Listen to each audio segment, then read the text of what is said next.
Fala galera, você está aqui nos Dois Nerds e uma Prosa. Hoje uma participação especialíssima, mas primeiro vamos explicar o que está acontecendo aqui. Esse programa hoje aqui também vai estar em versão podcast, então você vai poder ouvir a louça ouvindo a gente conversando com a nossa convidada. Vai estar lá no podcast do Juninho, que segundo o Gilson Cosme... O melhor podcast do Brasil. É isso. É simplesmente... Quem conhece sabe o que é. Né? Então, mas vamos às boa noite aí. Gilson, dê o seu recado maravilhoso para os seus fãs. Boa noite, Juninho. Boa noite a você que está nos assistindo. Olha, nossa convidada hoje, Juninho, caprichou, hein? Caprichou. Ela simplesmente estuda a psique da cabeça humana. A gente vai falar hoje, entre outros assuntos, de um cara que às vezes é meio louco, é herói, é vilão, o que é que ele é? E para falar com a gente, Bruniele Souza. Isso é legal demais. Dê o seu Boa alô, noite. Bruniele. Boa noite, tudo bem? Tudo bem, eu estou muito feliz de estar aqui no melhor podcast do Brasil, Sim. com esse meu sotaque pernambucano, do interior de Pernambuco. Eu sou Bruniele, sou psicóloga de adolescentes e jovens, e para mim é uma alegria estar falando desse tema, que é um tema que é bastante comum entre os jovens gostam muito de falar sobre super-heróis, e que bom a gente ter essa oportunidade de falar um pouco sobre a psique, sobre a história desses heróis que tantos os jovens se identificam, né? E que, de fato, é bastante interessante a gente conhecer a fundo quais são as especificidades deles, né? O que é que se passa na mente deles, como é que eles agem e reagem diante das histórias que a gente tanto assiste. E porque isso nos encanta, né? Então, porque o Gilson, não sei se eu te expliquei lá, porque eu até repostei lá no nosso Instagram, lá do @2nerds1prosa, que a Bruniele tem lá uma conta no Instagram, né, onde ela coloca lá as impressões dela, até coisas do dia a dia e tudo, né, que é bem interessante, que chama Descomplicando. Né, Descomplicando escolhas. Descomplicando escolhas. E ela fez lá um post lá no fim sobre o Homem-Aranha, né, sobre assim, os introvertidos. Esse post me chamou a atenção aí para a página dela, né. Como é que fala um pouquinho do seu Insta aí, do seu trabalho, Bruniele, antes da gente entrar no nosso papo aí nerd. Sim, o meu Instagram ele é muito voltado para o público jovem, principalmente falando com um problema bastante comum, que é fazer escolhas na vida, principalmente a escolha profissional.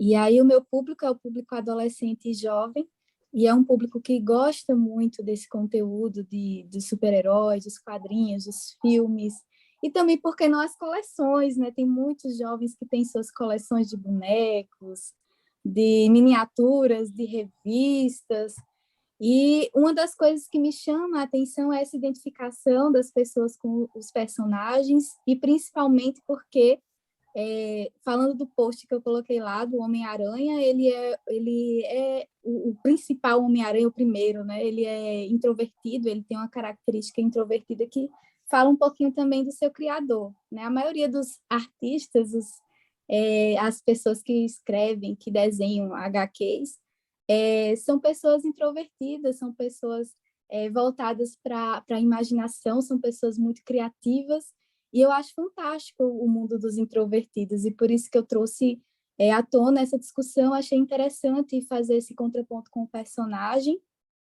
o Peter Parker, e também trazendo um pouco dos pontos fortes e os pontos fracos. E também, para quem não sabe, os introvertidos eles são minoria no mundo, né? A maioria das pessoas são extrovertidas. Os introvertidos são uma minoria, mas uma minoria bastante interessante, uma minoria que, na sua maioria das vezes, faz valer a pena, né? Eles são muito inteligentes, são grandes cientistas, são grandes artistas. Eles, apesar de estarem nos bastidores da história dos extrovertidos, que sempre estão lá no palco falando, com aquela desenvoltura toda, os introvertidos estão lá produzindo coisas, criando coisas, tornando o mundo mais alegre, né, para todo mundo. E por que não criando até soluções criativas para problemas que a humanidade enfrenta, como são os grandes cientistas, né? Então, palmas para os introvertidos. Gilson, você viu que hoje é palestra, hein? É, eu ia dizer, Juninho, você é minoria, mas aí quando a Brunieri falou tantas coisas boas dos introvertidos, eu disse, Juninho, você está na maioria também. Tá? Não, e sabe que ela falou, foi muito interessante esse negócio do Homem-Aranha, que depois eu lembrei, né? Porque só aparece o Stan Lee, mas o co-criador do Homem-Aranha é um cara que chama Steve Ditko, que foi um cara que sumiu, assim, totalmente... Assim, ele é o extrovertido do extrovertido do extrovertido. Tanto que as pessoas nem têm fotos dele, foi uma pessoa super reclusa, né? O cara que Ele é criou... introvertido. Ele é o contrário, Juninho. Ele é, ó... Introvertido. Nem fotos direito as pessoas têm dele, né? E as pessoas conhecem o Stan Lee, né? Então, pô... E que personagem forte, né? Que atravessou tantas gerações, né? E até hoje encanta, né? Mas para falar de encantamento de personagem, a gente vai começar com outro personagem tão famoso na cultura pop quanto o Homem-Aranha, que nós adoramos também, mas nós queremos falar sobre um certo Homem-Morcego e toda a carga dramática que envolve a vida desde sua criação em 1939, que já é uma confusão enorme, né, Juninho? Porque, primeiro, o tão famoso criador do personagem se descobre depois que não era criador sozinho, muito pelo contrário, levou vantagem aí em cima de outra pessoa, e só muitos anos depois é que foi reconhecido que Bill Finger estava também muito mais envolvido com a criação do personagem do que o Bob Kane. Mas a gente quer falar... A gente quer falar do... Você não tem jeito. A gente quer falar... Preciso tomar meu remedinho. Eu preciso tomar meu remedinho. A gente quer falar, então, Brunello, do Batman. Aí eu já vou logo emendando para a discussão. Pessoas que sofrem um trauma tão grande como ele sofreu na infância, a perda... Conta aí a origem do Batman, de Gilson. forma violenta. Para quem supostamente não sabe da origem do Batman, ele teve os pais mortos num assalto, quando saíam do cinema, violentamente foram assaltados, a cidade vivia uma crise econômica, cultural na época, e ao sair do cinema, os pais foram assassinados de forma brutal, e o Bruce Wayne, a família milionária, ele, um jovem órfão, com poucos anos de vida, né, um pré-adolescente. E isso, o fato dos pais terem morrido de forma tão brutal, levou a uma transformação na vida dele, uma obstinação em que ele decidiu combater o mal para que outras pessoas não sofressem do mesmo trauma que ele sofreu. E aí ele acaba aproveitando um medo dele, que era o medo dos morcegos, e transformando esse medo dele em força para amedrontar as outras, os bandidos, os vilões e quem quisesse mal, né? Resumidamente, essa é um pouco da análise do Batman. Aí eu pergunto para você, Bruno, pessoas que sofrem um trauma tão grande como esse que Bruce Wayne sofreu, da perda dos pais e de forma violenta como foi, elas realmente carregam elas podem carregar esse trauma durante todo o resto da vida? Ou elas conseguem se superar isso? Isso é fácil? Como é que é essa relação aí? Trágico e convivência da vida da pessoa. Eu acho que não tem como esquecer, né? Algo assim, né? Quem já perdeu um pai, uma mãe, sabe como isso dói, né, Gilson? Assim, e na história do Batman, a gente vê que ele perde os pais de forma muito trágica, violenta. Então, além de perder o pai e a mãe, que são figuras muito importantes para o ser humano, que até de morte natural a gente não esquece, né? Isso fica marcado. Sim. Porque, falando um pouquinho da minha vida pessoal, né? Esse ano, nessa pandemia, a gente perdeu minha avó. E aí minha mãe já era órfã de pai. Quando minha avó se foi, ela disse que sentiu uma sensação de abandono, de que agora ela estava órfã, mesmo ela sendo uma mulher adulta. Então, assim, as perdas dos nossos entes queridos nos trazem marcas muito fortes, e principalmente diante de uma cena violenta. E aí o Batman, ele realmente sofreu um trauma imenso. Ele era criança, e aí a gente vê que a criança, ela muitas vezes não compreende o porquê das coisas, né? Assim, não tem a dimensão de compreender a realidade como nós adultos compreendemos, então tem muita fantasia ainda também neles. Então, imagina o medo que esse menino sentiu no momento em que ele viu pessoas desconhecidas, não sei exatamente agora a cena, porque agora os pormenores acho que Gilson pode até descrever melhor, mas imagina a cena de uma criança ver pessoas chegarem e assassinarem os seus pais. Então, isso é um trauma que não se supera, nunca, né? E não é à toa que ele precisou de um mergulho interno durante toda uma vida. Veja que ele não se transformou em Batman de uma hora para outra, né? Assim, ele não virou Batman criança.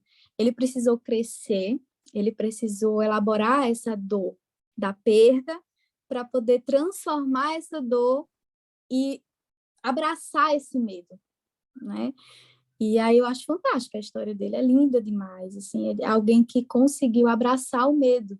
Ele nos ensina isso, né? Esse personagem ele nos ensina isso, que a gente precisa ter coragem de abraçar os nossos medos, de se vestir com os nossos medos, né? Porque ele se veste de morcego, ele se veste do medo para sair e enfrentar o medo, né? Geralmente, qual é a nossa reação quando a gente está diante do medo? A gente se afasta, a gente não quer, a gente evita, mas aí ele se torna heróico porque ele enfrenta, ele abraça, ele se veste, ele diz, é isso mesmo, isso é parte de mim, essa dor é parte de mim. E por isso ele vai, né, em busca do propósito. Eu nunca tinha visto por esse lado, mas sempre repete isso nas histórias, né, Gilson? Sempre tem o flashback do momento que os pais morrem. Sim. E esse negócio de vestir o maior medo dele, né? O medo da infância do morcego, né? E eu acho legal, assim, a gente pode colocar a criação do Batman em duas fases, assim, né? Tem essa que o Gilson falou lá de 39, que aí foi o Bob Kane e Bill Finger criou essa história, só que o personagem ficou tão popular que o negócio ficou só uma origem, assim, que poucas pessoas sabiam. Estão vivendo cada vez mais histórias. E aí tem aquele seriado dos anos 60, que era divertido, colorido e tal, né? Mas aí o Batman, tipo, ele foi recriado. Né? Aí em 86, aí um autor que chama Frank Miller, ele escreveu uma história que chama O Cavaleiro das Trevas. E essa história fez tanto sucesso que, assim, ela foi um gibi, né? De falar história em quadrinho, que entrou na lista dos mais vendidos do New York Times. E aí começou a gerar, o que eu achei interessante na época, né? Um debate sobre a psicologia do Homem-Morcego. Então, saiu no jornal, não, porque o Bruce Wayne não existe. O que existe é o Batman só. A máscara que ele usa é de fingir que é um playboy, que é um cara comum, mas no fim ele só existe para vingança e tudo, né? E eu já até perguntei isso para outro psicólogo aí, que é o JP Martins, né? Dessa coisa da pessoa só ser a fantasia, se existe isso, né? Que dentro dessa ideia da revista, assim, o Batman, Bruce Wayne, a pessoa física não existe, ele só existe esse cara obstinado o tempo inteiro nessa missão. E alguém pode ser assim mesmo, viver só pela essa missão, assim? Ou as coisas não são tão simples assim? É bem complexa essa questão do eu, né? De como nós nos percebemos.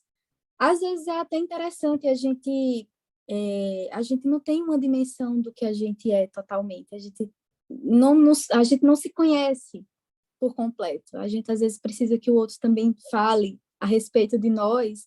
E às vezes a gente tem uma ideia acerca de nós que pode ser fantasiosa, que pode ser uma forma de enfrentamento, uma forma de estar no mundo, que pode não corresponder à realidade, mas é a maneira que eu encontrei para existir, né? Eu compreendo assim, que eu não vejo isso como uma fantasia somente, mas eu acho que são estratégias de lidar com a existência. A existência é dura, né? A existência não é fácil, né? Assim como a história do Batman, mesmo ele tendo muitas riquezas, né? É um personagem rico, ele tem tudo que ele quer, mas ele não tem a família, ele não tem amor, as pessoas que ele mais amava foram embora, morreram, né?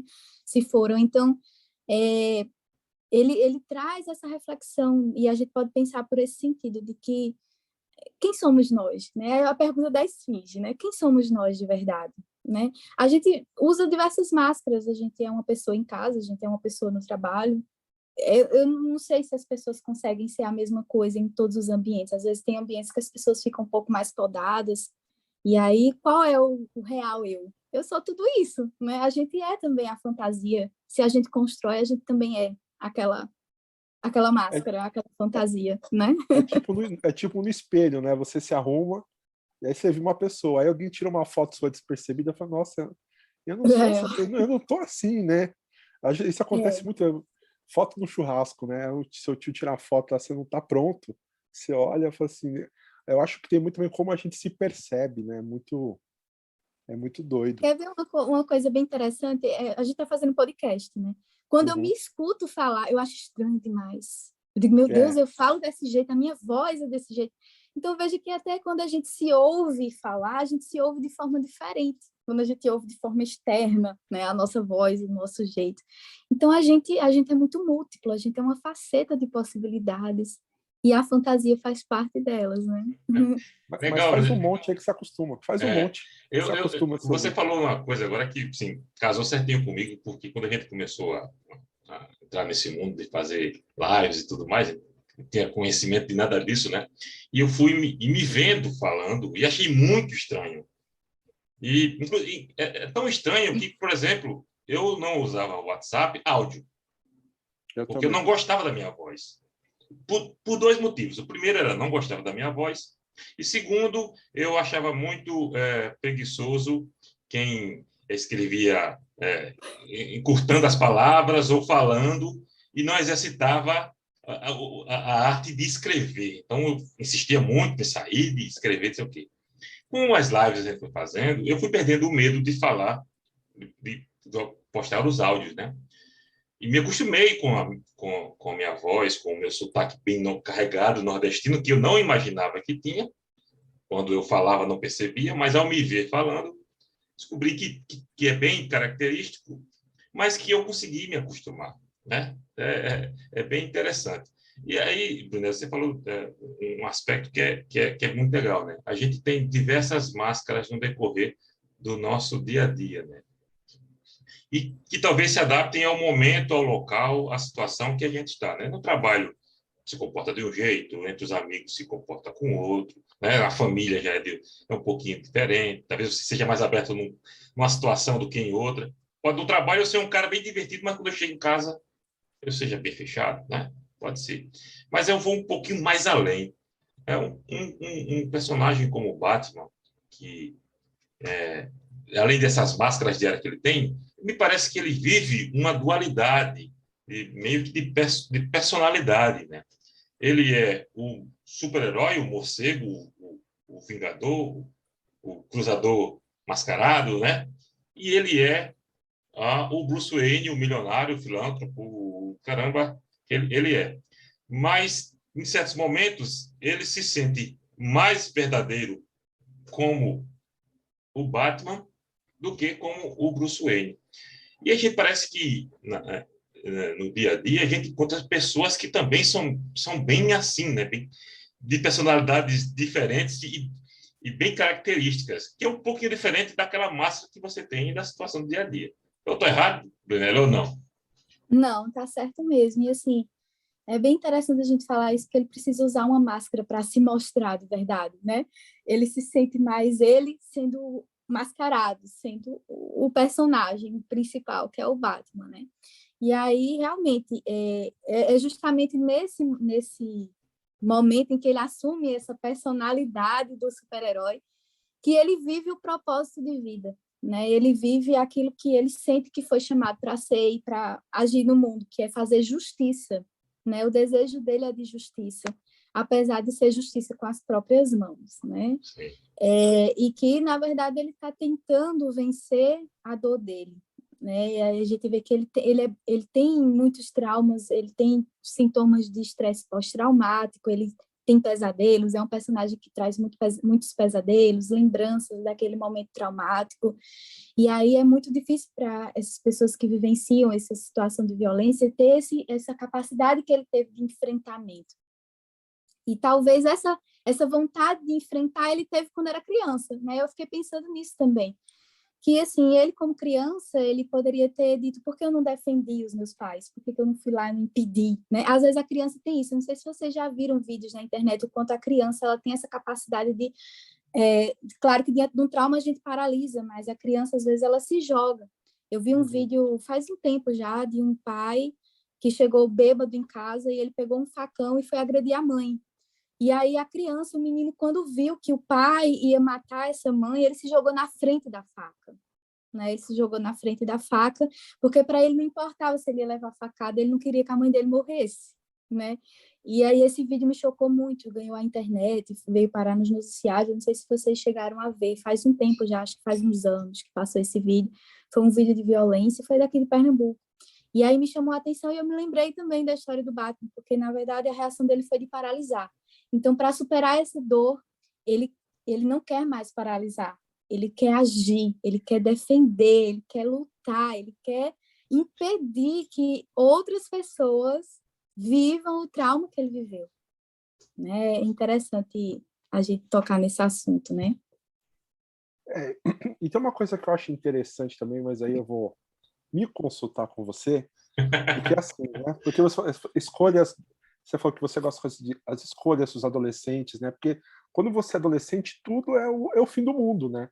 Olha, ele tá triste porque terminou com a namorada, mas o mundo dele acabou, né? Tipo, repetiu de ano, o mundo dele acabou.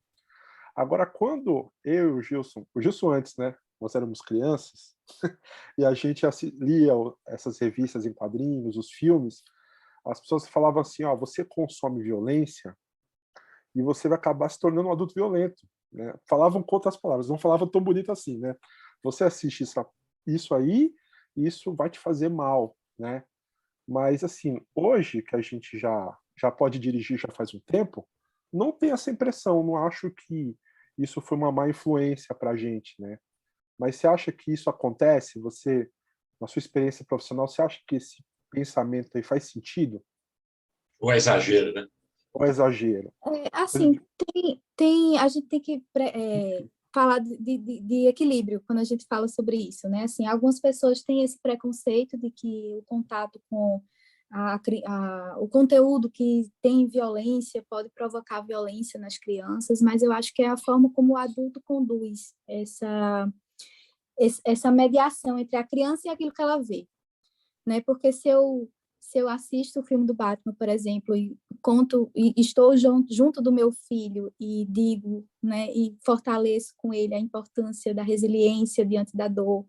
Quando a gente fortalece essa questão de ajudar as pessoas que precisam, a gente está utilizando um filme como uma forma educativa, né, para construir esse jovem, esse filho. Mas é preciso que o adulto esteja junto, né, mostrando aquilo que realmente é bom, de que maneira a criança pode absorver aquilo ali, porque geralmente, se for a criança, de fato, a criança ela tende a replicar realmente aquilo que ela vê, exatamente. Né? Inclusive, teve até uma polêmica com aquela série bem violenta, esqueci agora o nome, que as pessoas são os endividados que vão para um local de confinamento para ganhar dinheiro e eles começam a matar. Oi? O Round 6, né? Aquele Round 6, né? É porque me fugiu a mente, exatamente. E aí crianças começaram a assistir esse conteúdo, que é bastante violento, bastante forte, né, de mortes, e aí algumas crianças francesas começaram a replicar essa cena. Né, assim, porque não entende, a criança não diferencia o real da fantasia. Então é preciso que o adulto esteja lá presente. Mas que o conteúdo violento que passa nos quadrinhos, né, nos filmes, eles precisam sempre ter a mediação do adulto. O adolescente já tem uma outra percepção, o adolescente já tem mais uma compreensão do abstrato, que a criança não tem, e aí essa questão do mundo acabou, né, é muito típico da adolescência, porque o adolescente ele vive tudo com muita intensidade, como ele está descobrindo o mundo e a individualidade, tudo para ele é intenso e é eterno. Se é dor, é uma dor imensa que nunca mais vai passar. O amor é eterno, então se ele acabou, então acabou tudo. A amizade é best friend forever, né? As meninas têm aqueles colares, amizades eternas, amores eternos. Então, a gente vai amadurecendo na vida e sabemos que nada é eterno, que as coisas são transitórias, passageiras, e aí eu acho que o adolescente tem mais capacidade de raciocinar e ver aquela cena e, claro, não vai se tornar violento porque está vendo aquele conteúdo, isso é mito. Então, beleza. Brunelli, nos últimos tempos, o personagem Batman vem sendo questionado por algumas pessoas de que ele é um sociopata e que ele simplesmente ele não é o herói que se foi pregado e que ele é um cara apenas que combate os pobres, os desfavorecidos e mantém toda a sujeira da classe rica e tudo mais. Eu acho que as pessoas que assistem têm suas próprias concepções de que se aquele herói lhe representa, de fato. E né? violência, Eu acho violência que fala combate de com violência? representatividade. De fato, não, né? Assim, na minha compreensão, não. Mas em outras compreensões, sim. A gente, assim, essa questão de ele é herói ou é vilão? Às vezes, na vida real, a gente também... Existem dois lados da história, né? Existem sempre a história que a gente acredita que aquele é o herói e que, do outro lado, talvez se conte uma outra história, talvez se aproxime disso. E um exemplo prático é a queda das Torres Gêmeas, né? No 11 de setembro, lá nos Estados Unidos. Então, assim, quando a gente viu aquela cena de horror, a gente viu criminosos que pegaram aviões e tomaram posse daqueles aviões e ali mataram muitas pessoas inocentes que não tinham nada a ver com nada. Para a gente do Ocidente que estávamos assistindo essa cena horrorosa, nós víamos eles como vilões, mas para eles, lá do outro lado do mundo, eles eram heróis, eles estavam defendendo uma causa de que os Estados Unidos também invadiu a nação deles e matou muitas pessoas inocentes, e que eles foram heróis da nação deles, da religião, da crença deles, e que eles estavam assumindo uma postura de justiça, né? De pegar aviões e sim, a gente vai exercer a nossa justiça. Então, para eles lá, eles são os heróis. Então, a gente pode entender por esses dois lados também. Talvez o Batman não represente as pessoas que estão dizendo que ele não é herói, porque ele é um riquinho, né? Ele é uma almofadinha, mimado, talvez traumatizado, e que quer agora se vingar de quem não merece, de quem não tem culpa, talvez, né? É uma maneira de ver. E que talvez essas pessoas que estejam no crime também têm suas histórias, de que porque estão no crime também têm suas dores, né? E aí isso é justiça, né? Matar essas pessoas, violentar essas pessoas que talvez também já tenham sido violentadas na sua vida e por isso estão naquela vida do crime. Então, são formas inúmeras, né, da gente pensar de possibilidades, mas eu acho que é muito do ponto de vista que se vê. Qual é o ponto de vista certo? Não sei, né? Acho que cada um é que sabe o que representa mais, mas eu acho que o personagem, ele traz essa questão do heroísmo, sim, é a essência dele, sim, né? A proposta dele é essa. Se outras pessoas pensam diferente, então fica difícil, né? A gente... não vou tirar a razão, não. Eu acho que quando a convidada assim é boa, assim, a gente não nem se preparar muito, né? Porque ela já tira coisas que a gente não tinha nem pensado. Que ela falou do 11 de setembro, né, Jussão? Sim. Lá o Frank Miller começou a fazer lá uma revista do Batman que chamava Terror Sagrado. Isso. Que era ele combatendo lá o pessoal, esses terroristas, e pegou muito mal. Foi isso que você falou mesmo. Tipo, só representou mais tipo o branco, o rico do Ocidente, né? Assim, massacrando a minoria. Então, foi muito acertado o que você falou. Isso já foi representado nos quadrinhos e a sociedade, assim, as pessoas viram isso muito mal, assim. Você lembra disso, né, Gilson? Lembro sim. A revista não, ela saiu como o título original era Holly Terror, né? Sim, a DC não quis, não proibiu o Frank Miller de usar o Batman como esse personagem vingador. Então a história saiu por outra editora, um outro personagem que todo mundo sabia que ali era o Batman, que era o Batman. Mas o que se passou depois dessas 2 décadas, em relação ao 11 de setembro, né? Que a sociedade entrou em choque naquela época, e aí Brunelli pode justificar até melhor. E o sentimento de vingança era para a maioria. No Ocidente, todo mundo tinha aqui isso como, porra, é absurdo, não se pode, esses criminosos destruíram, como já falou aqui bem. Então, o Frank Miller, ele estava também nessa vibe de vingança. Por isso que no calor da emoção, que acredito que a gente que não estava lá nos Estados Unidos, especificamente em Nova York, naquele 11 de setembro, a gente estava aqui no Brasil e ficou muito revoltado. Imagina quem vivenciou o terror, o medo das pessoas naquela ao vivo ali, né? Então, se entende o porquê de tantas coisas foram feitas naquela época, visando mostrar o islamismo como uma religião terrorista, de criminosos e tudo mais. O próprio Frank se justifica com o passar do tempo nesse sentido, né? Que a América vivia a flor da pele, uma emoção muito forte, né? Talvez a Nelly explique bem melhor do que eu aí, mas eu acho que era esse sentimento mesmo que dominava as pessoas naquele período. Por isso o Frank fez essa obra aí, que foi muito criticada, muito, muito, muito, muito, porque demonstrava o imperialismo americano, que não aceitava perder de jeito nenhum, e que ia lá e se vingava, blá, blá, blá, blá, blá, blá, blá, blá. Mas, olhando pelo outro lado, como a Brunelli falou aqui para a gente, né, tem toda aquela questão do sentimento, do momento, da dor, da agonia que estava passando, e aí você revela talvez o seu lado mal, né? Seu lado mal, e se expressa ali. Depende do ponto de vista, do momento. A Xadrez, assim, ela descreveu bem, perfeitamente o que é o Batman para algumas pessoas e para outras pessoas, né? Ainda bem que eu sou do lado que para mim ele é o herói e acabou. Sim. E para mim ele é o cara que me ensinou muito, assim. A história dele é muito inspiradora.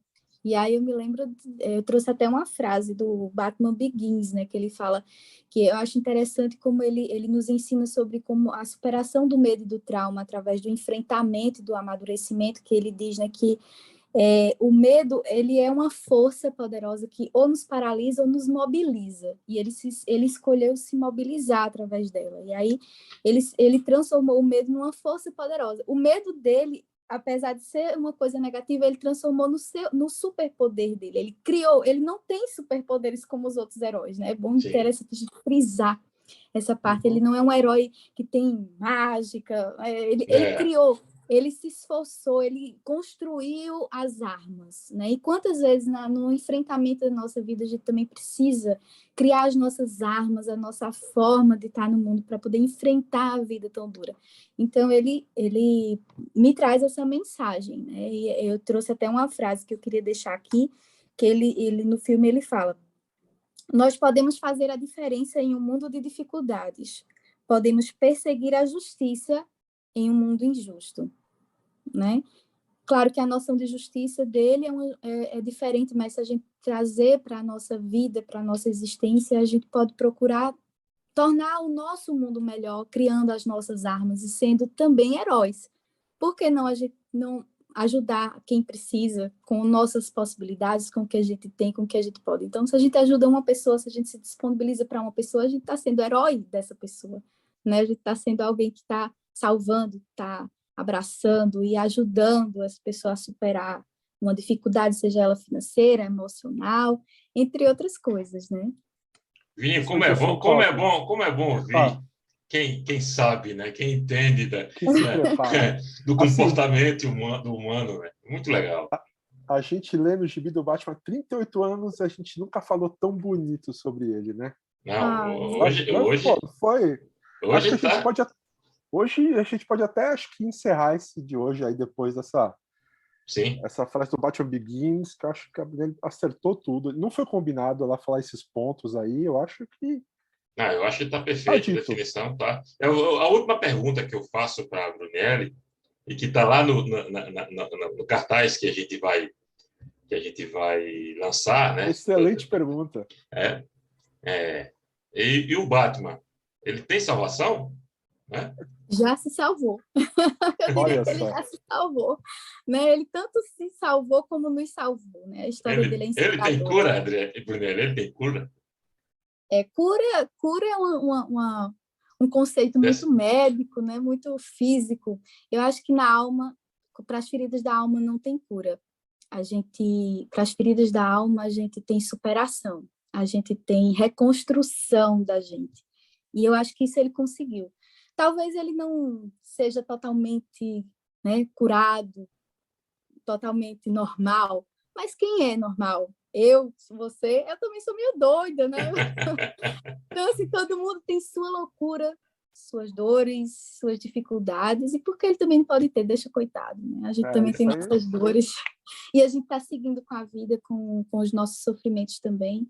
Então, que a gente siga, né? Que a gente siga. E ele está curado, assim, essa é uma superação dele, assim, ele está vivendo e se superando do jeito dele. Então, foi o jeito Batman criativo. Tá bom também. Se ele que tá de morcego aí pulando do prédio tá bem, tá curado, eu tô bem também, Tição. Você não pode falar mais nada de mim. Eu tô bom. Não, tá certo. Minha mãe fala, mãe, eu tô bom. Eu vou perdoar, porque a Brunelli já disse tudo aqui, eu vou perdoar você, tá? Vininho, meu amigo, o papo foi sensacional. Sensacional. Se deixar aqui, a Brunelli vai falar para a gente aqui, a gente vai querer que ela fale para a gente umas 3 horas seguidas, tá? Eu falo muito, viu? Mas a gente adora, Brunelli. Então, vai ter mais. Já deixa aqui, para você que está nos assistindo, um convite para um próximo tema que a gente vai tratar com a Brunelli, e que tem tudo a ver com o comportamento do Juninho, sabe? Aquela geração que não muda, que não cresce, que é eternamente Peter Pan. A gente vai falar com a Brunelli sobre isso aí no próximo programa, tá bom? Juninho, dê aí as suas diretrizes, as informações, declarações, o que você quiser dizer aí, para a gente passar para a Brunelli. Agradecer o Gilson que se comportou, a gente não brigou hoje, né? A gente se comportou porque tinha visita na casa. Agradecer a Brunelli que descomplicou aí essa gravação, porque ela veio super preparada aí e mostrou uma faceta interessante aí, mais leve, né? O jeito que ela enxerga é diferente, né? Então, muito obrigado, Brunelli. Quero que você dê aí o seu, antes de você passar os seus contatos, né? Agradecer quem ficou até agora. Vocês podem, se você está assistindo no YouTube, deixa seu like, deixa seu comentário, deixa perguntas aí para a Brunelli, quem sabe a gente faz uma segunda parte, né? E se você quiser ouvir aí como podcast, procura como podcast do Juninho, tem lá no Spotify, o melhor podcast do Brasil. O melhor podcast do Brasil, né? Lá no Google Podcast, está num monte de lugar lá. E Brunelli, a palavra é sua. Muito obrigado. Você encerrou com chave de ouro aí com o seu pensamento e deu o seu serviço aí, os seus contatos, que já somos seus fãs. Eu que fico feliz por esses elogios, né, por estar aqui, por estar nesse espaço do melhor podcast no Brasil. Meu Deus do céu, que privilégio, né? Estou muito feliz, eu só tenho a agradecer. E dizer para você que se você quiser entrar em contato comigo, meu Instagram é @descomplicandoscolhas, lá tem meus contatos, tem meu conteúdo, e seja muito bem-vindo para participar e para interagir e para perguntar também alguma coisa, alguma dúvida, no direct estou sempre por lá respondendo a todo mundo, e até uma próxima vez. É isso aí, gente, ela responde rapidinho, com a gente deu certo. Então, quero agradecer a presença de vocês aqui. Deixem suas perguntas, deixem seu like, curta, aquele blá, blá, blá que todo mundo fala e que a gente não vai repetir, tá? Obrigado demais pela companhia de vocês. Juninho, obrigado mais uma vez, meu parceiro. Obrigado a Brunelli. Sensacional. Juninho, papo maravilhoso para falar aquele personagem que para mim é o meu preferido, né? É o melhor. Valeu demais. A gente se encontra no próximo vídeo. A qualquer momento, Dois Nerds e uma Prosa, eles não entendem nada de versos, mas eles adoram uma boa prosa. E hoje a prosa foi legal demais. Excelente. Valeu, Falou. pessoal.